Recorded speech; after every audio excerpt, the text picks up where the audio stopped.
These are FACs, fast attack craft, which are spearheading the Sri Lankan Navy's fight against the Tamil Tigers' sea arm, the Sea Tigers. Capable of speeds of 40 knots or 70 kilometers per hour, they are loaded with weaponry, cannons, heavy machine guns, grenade launchers, an arsenal they need when dealing with a determined and cunning foe. These are the Sea Tigers in action, filmed by their own people during an attack.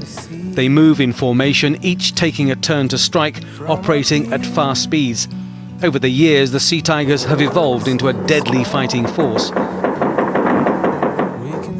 But since last August, the Sri Lankan Navy has claimed a number of successes, taking control of much of the area around its main naval base in Trincomalee. At present, we have additional resources to counter them, but we are developing ourselves in acquisition of additional units as well as improving our capability. In the last year, they say they've sunk 10 Sea Tigers craft, inflicting, they claim, hundreds of casualties. But they have lost 114 men and a number of boats of their own. Their biggest threat, though, is from waterborne suicide bombers. The Sea Tigers suicide craft are almost impossible to detect. They're very dark, they're very low in the water, they can't be picked up by radar. The only way to find them is by heat detecting systems. But even then, they're travelling so fast, they're almost impossible to shoot. This action again was filmed by the guerrillas. Sea Tigers craft engaged the Navy, and then suddenly the boat is struck and holed by a suicide bomber. Within minutes it sinks.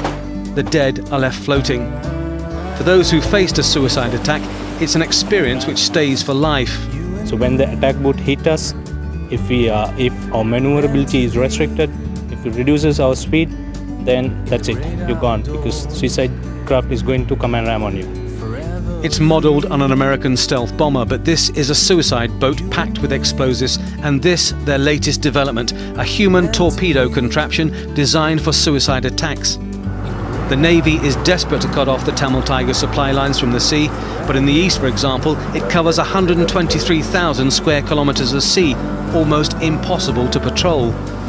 They stage searches of fishing boats, but with 180 kilometres of coastline in this area, it's easy for Tiger supply boats to get through.